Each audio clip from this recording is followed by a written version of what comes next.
Your back is cracking. But when should you worry? Most times, cracking of the back is actually harmless.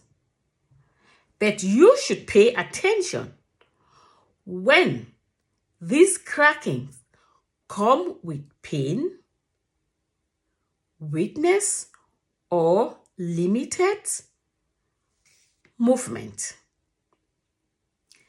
These may be signs that our back need attention. Our bodies do not speak. They give us signals.